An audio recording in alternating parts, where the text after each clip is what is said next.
do is just take this saw that we built and do a little bit of lemon with it. I asked the fella, I said, what the job, what kind of jobs is it going to deal with? That's this one right here.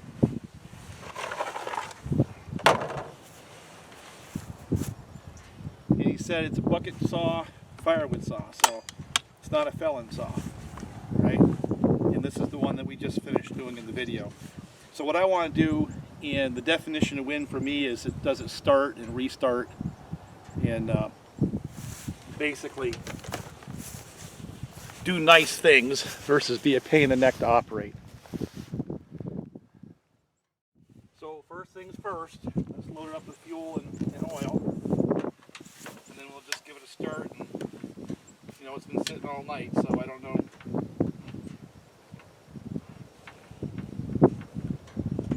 I had a little bit in there to get it started, but that's it. So now he's got this 20-inch Husqvarna bar, small mount, with 3/8 chain. That would be a bar that you would see on, like a 346 or something like that. He's got a fairly good one. I guess it's a relabel Oregon bar. It's a decent bar. So I want to know whether or not it oils well enough. And things like that. Alright. Better put my earmuffs on.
Now, a couple of things that I'll be looking for is I want to lay it on the tree that I'm cutting and just pull the trigger and have it have enough torque to break that chain loose and start cutting without me having to spin it up and touch the branch.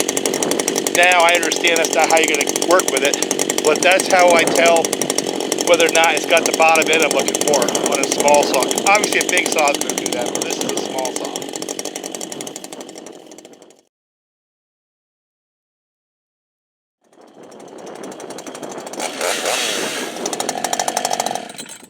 Let's see if it restarts too.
To those who are observant, if you listen to it, there's a couple of times where I let it rev. It definitely picked up RPMs after that tune. It definitely runs at a higher RPM than a 555 if you let it. Now, having said that, it's definitely a torquer, you know, for that size saw. And I've been running it where it feels strongest in that kind of meat of the power band. And that's exactly what I was looking for, was that same basic power band a 555 has, but the ability to rev out if you want it to. And of course, the question is why? Why would you want it to rev like that? Well, when the power band's a little bit lower. But the point is you can. So, haven't got a tank through it yet, but my first impression is it's a snappy saw.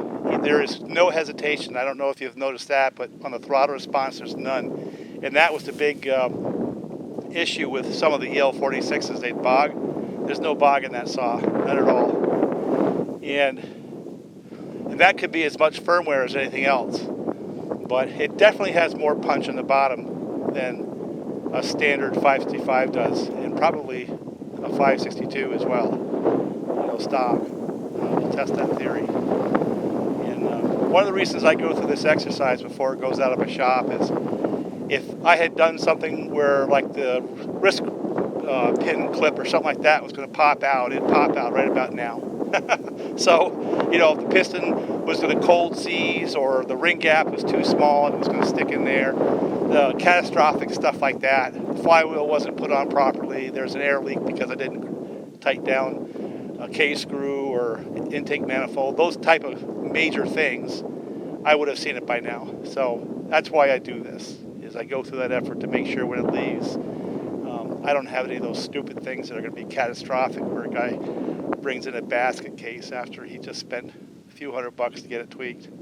So now, having said that, I only do this for a few people. I am not doing anything in the general marketplace. I'm not in that business. I'm retired. But a few friends of mine have got tree services or logging businesses, and they kind of like the type of builds I do for the money I do them for.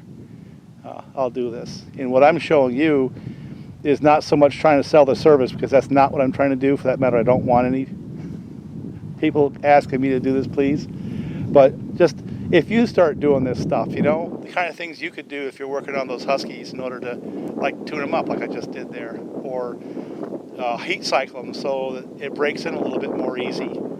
And the initial testing that I do to pretty much all my saws, I never put that on video, but I do this to every one of them before they go out, and you see me piss rev them full out. You know, they've already gone through a break-in process where I've gone through a tank, possibly two, or, you know, a little light work here, let it heat cycle, let it shut off, let it cool off, let it refire. You know, a couple of cycles like that, tank or two of work, maybe one or two larger logs towards the end of the first tank into the second tank, and then I'll let it go. That's it. That's what this is about. Alright, I know this isn't going to be fair, but what I'm going to do is I have a stock 555 in the truck, and I've got that one that doesn't have yet a full tank of gas, and so it's certainly not broke in.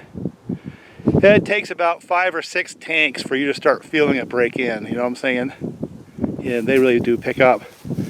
But even in that configuration, I'm going to do 3 cuts and then change the bar and chain over to the other 555, warm it up by doing a little bit of work, and then do 3 cuts and see if we don't see a difference in the way they operate and the way they run. Now, my first impression, having spent a lot of time on those saws, is that one there is not quite one of my 562 hot rod saws, but it's not far behind.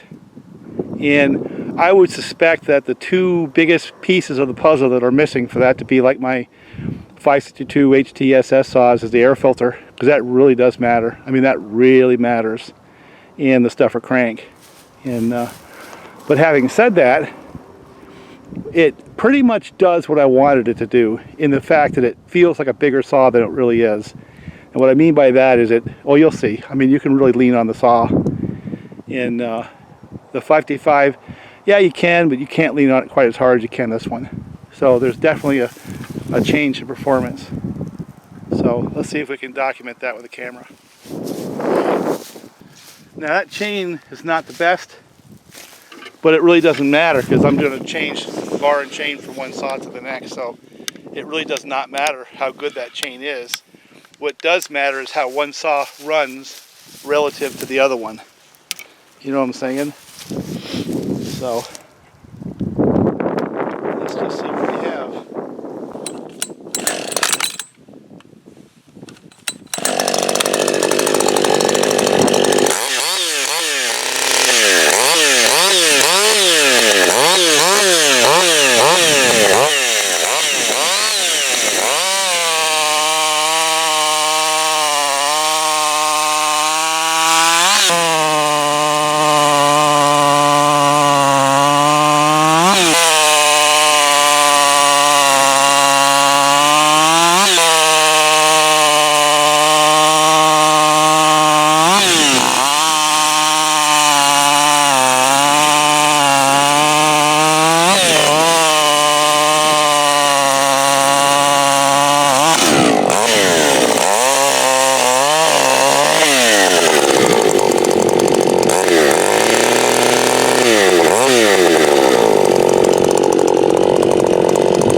But it's really beginning to pick up on the RPMs.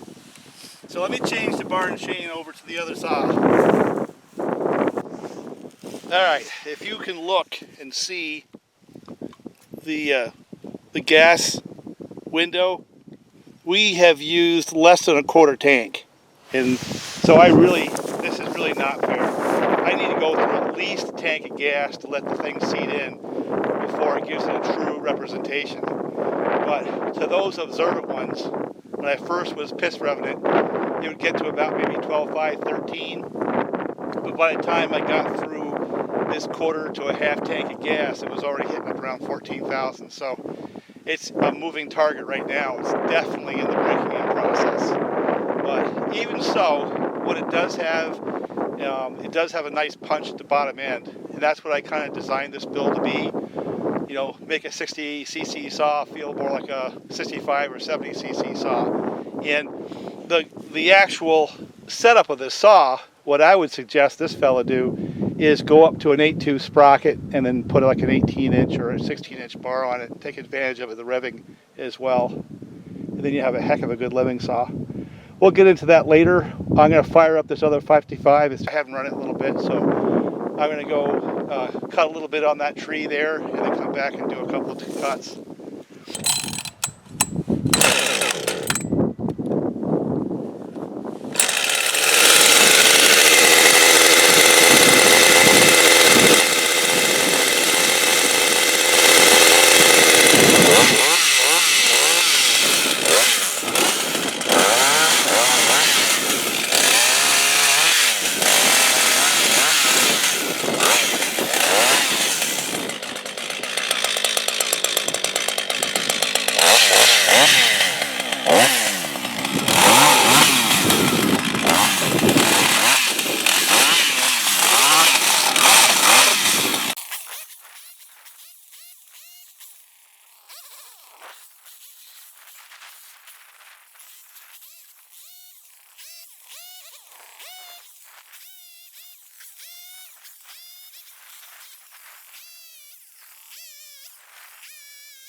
back and change bar and chain again.